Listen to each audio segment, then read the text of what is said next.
बाप ने तुमसे ऐसी मुक्ति तो नहीं मांगी थी।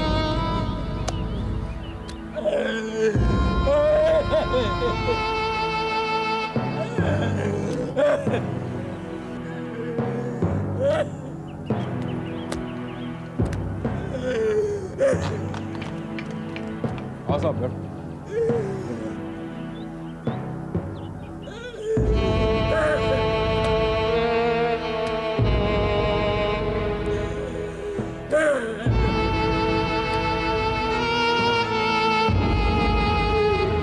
अरे कोई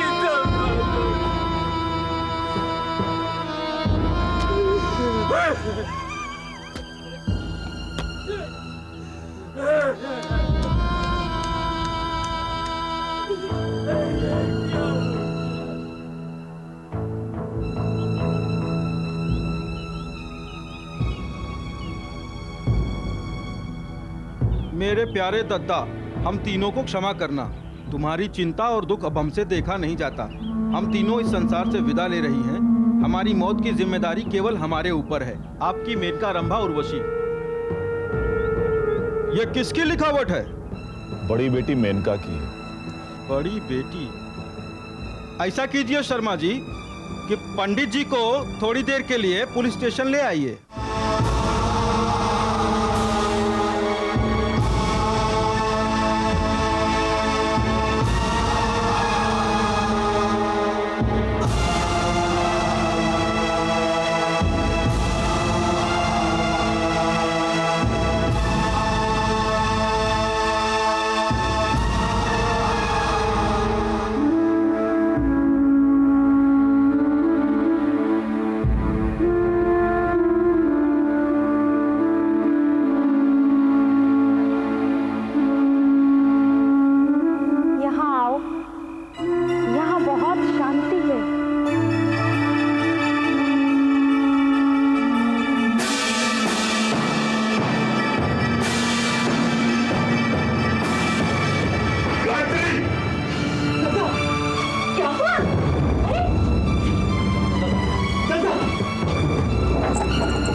हो गया तो मैं कुएं में कूद जाऊंगा।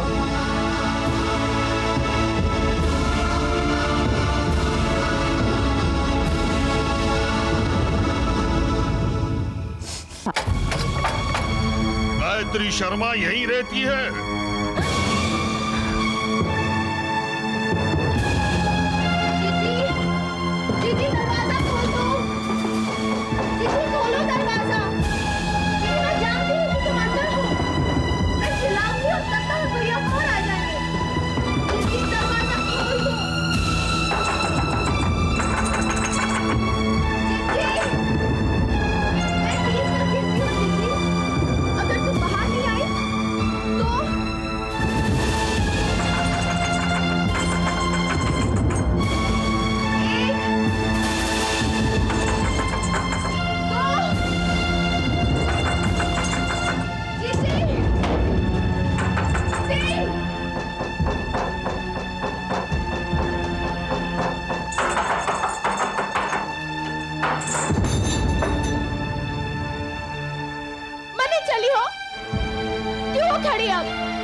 पत्ती बनी, फिर झाड़ी और फूल बनी,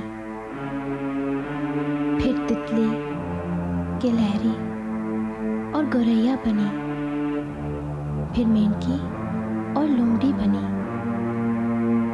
इसी तरह एक के बाद एक हजारों तरह के कीड़े मकोड़े बने। इस तरह 84 लाख योनियों से गुजरने के बाद तुम बनी हो गायत्री शर्मा, और इतनी आसानी से तुम इस चोरी से छुटकारा पाना चाहती हो। मैं बहुत थक गई हूँ सिल्वी।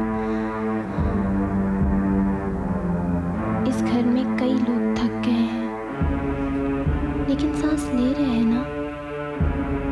दत्ता कवि कुलगुरु की कौन सी लाइन दोहराते हैं? किसी को केवल सुख या केवल दुख नहीं मिलता। सुख और दुख रथ की पहिए की तरह घूमते रहते हैं।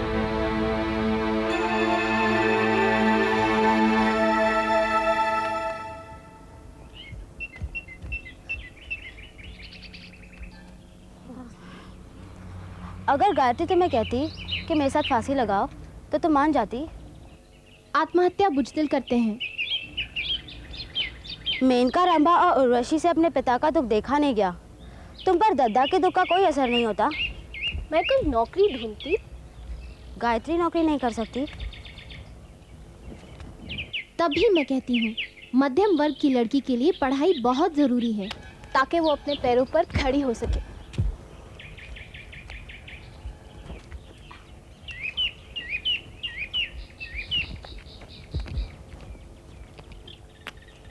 अगर गायत्री मुझे कहती मेरे साथ फांसी लगाओ तो मैं मान जाती। बहन के प्यार का मतलब ये नहीं कि उसके साथ अपनी जान दे दो। बहन के प्यार का मतलब ये है कि अपने साथ उसे भी जिंदा रखो। सूखी धरती जलती है, प्यास की आग सुलगती है, अंगारों की तपिश हवा में, सांस राख में ढलती है। सहना है, सहना होगा, जीना है, जीना होगा, हर पल है दुख का विष, पीना है, पीना होगा। आपको कौन सा रंग पसंद है? कई, फिरोजी ज्यादा पसंद है। 24 घंटों में कौन सा समय ज्यादा पसंद है? सुबह, जब मैं बरामदे में बैठकर चाय की चुस्कियों के साथ हल्की हवा में सरसराते पौधों को देखते हुए पिछले दिन का अखबार पढ़ती हूँ, क्योंकि तुम्हारे शाहजहांपुर से अखबार नहीं निकलता। एक्टर के लिए कौन सी चीजें जरूरी हैं? सबसे पहले ढेर सारे अनुभव, घुटन, दर्द, आंसू, चीख, गरीबी, प्रेम, प्रेम में चोट, कम से कम एक बार दिल का टूटना, बहुत प्रिय व्यक्ति की मौत। ये उसके इमोशनल अपैरेटस का रॉ मटेरियल है। Emotional apparatus? मेरा दिल तो अभी तक नहीं टूटा। टूटेगा, धीरज धरो। फिर जिंदगी की समझ, कल्पना और अंतर्दृष्टि यानी इनसाइट। दुनिया का हर अनुभव एक्टर को हो ये नहीं हो सकता। शायद ही कोई एक्टर हो जिसे खून करने का अनुभव हो, पर खूनी का रोल तो बहुतों को निभाना होता है। ऐसी सूरत में वो इन 3 चीजों के सहारे अपने कैरेक्टर की रूपरेखा बनाता है, उसमें रंग भरता है, अपनी सांस फूंक कर उसे सच्चा बनाता है। फिर आता है सेंस ऑफ ऑब्जर्वेशन।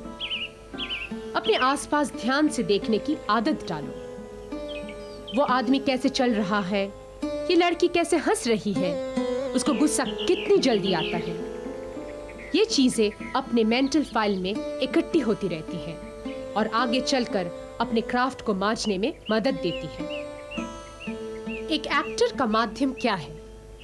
उसका शरीर, जिसकी उसे अच्छी तरह देखभाल करनी चाहिए।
पहला प्रेम कब हुआ था? जब मैं पढ़ती थी, कौन सी क्लास में? नर्सरी में। ठीक तो फिर बताइए ना। ठीक से ही तो बता रही हूँ। मैंने चार्ली चैपलिन की पिक्चर देखी, द ग्रेट डिक्टेटर, और अपनी कॉपी में अपना नाम सही किया, दिव्या चैपलिन। जैसे आम की कई किस्में होती हैं, दशहरी, लंगड़ा, सफेदा, वैसे ही प्रेम की भी कई किस्में होती हैं। इन्फैचुएशन, पहली नज़र का प्रेम, 50,000वीं नज़र का प्रेम, नापसंदगी से शुरू हुआ प्रेम, सहेलियों की टोली के साथ किया गया प्रेम, इत्यादि। जैसे आम खाने के बाद अगर ठीक से मुंह न धो तो फुंसियाँ निकल आती है, वैसे ही प्रेम के दौरान अगर डेटॉल साथ में ना रखा गया तो आत्मा पर फुंसियाँ आने का डर होता है। तभी आपके पर्स में हमेशा रहता है। ए लड़की, गुरु से ठिठोली। नापसंदी से शुरू हुआ प्रेम समझ में नहीं आया। मिसाल के साथ समझाती हूँ जिज्ञासु। पापा का एक रिसर्च स्कॉलर था, बहुत ज़हीन। वो मेरा नोटिस ही लेने को तैयार नहीं। जो काने की नजर होती है ना, कहीं पे निगाहें कहीं पे निशाना, ऐसे ही देखता था मुझे कि अरे बड़े बाप की सिरचड़ी बेटी है, बेकार उचकती रहती है। फिर उसे मालूम हुआ कि मैंने एमए प्रीवियस में टॉप किया है, तो हजरत की नजर जरा बदली। फिर उसने एक नाटक में मुझे स्टेज पर देखा तो संदीप भटनागर से फिदा भटनागर हो गया। अब क्या सीन है, जैसे गिलास से पानी छलकता है, वैसे ही जनाब की आंखों से प्यार छलक रहा है। मुझे पुरानी बेइज्जती याद थी, इसलिए तब्दीली का नोटिस नहीं लिया। अब स्टडी में आते ही आवाज देगा, दिव्या चाय दे दो। मैं नौकर से कहा, बहादुर चाय दे दो। तो मुझे यूं घूर कर देखा कि अगर शंकर की तीसरी आंख होती तो मैं खरी खरी वहीं राख हो जाती। अगर मुझे बहादुर की हाथ की चाय पीनी होती तो मैंने तुम्हारा नाम अपनी जुबान पर लाने की जहमत क्यों उठाई होती। तुम देख रहे हो कि हमारे हाथ में रैकेट है। मैं खेलना छोड़कर तुम्हारे लिए चाय बनाने जाऊं, इस बात में मुझे कुछ तुक नहीं दिखाई देती। 1 घंटे के बाद मैं जब वापस आई तो देखती हूँ ठंडी चाय का प्याला सामने रखे जनाब टाइप किए जा रहे हैं। मैंने चाय सैंडविच की प्लेट सामने लाकर रखी। जनाब फरमाते हैं, अगर ये पहले कर दिया होता तो बेशकीमती होता, अब बेकार है। घर में कौन है जो आपके सबसे ज्यादा नजदीक है? पापा थे। जानती हो कभी कभी मुझे क्या लगता है? क्या?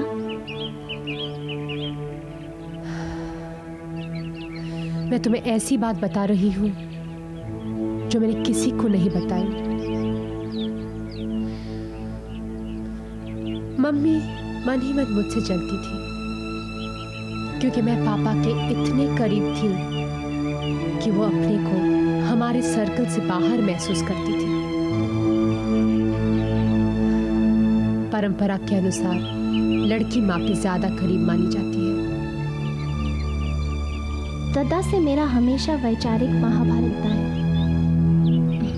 लेकिन फिर भी मैं अपने को दादा के करीब महसूस करती हूँ बजाय माँ के, क्योंकि माँ के पास तर्क नाम की कोई चीज होती ही नहीं, सिर्फ झाड़ू होती है। क्या कह रही हो? हफ्ते में एक बार मेरी झाड़ू से पिटाई हो जाती है। Oh no.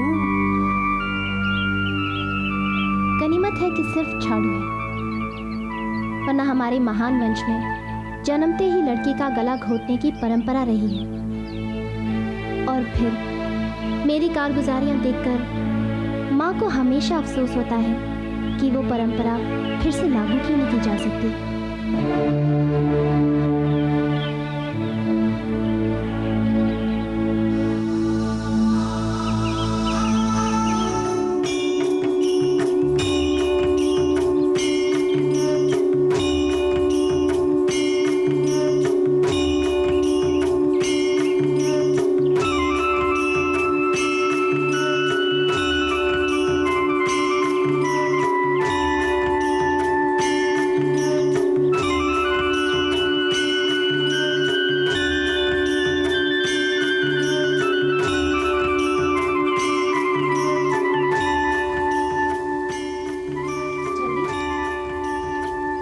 दद्दा को खाना दे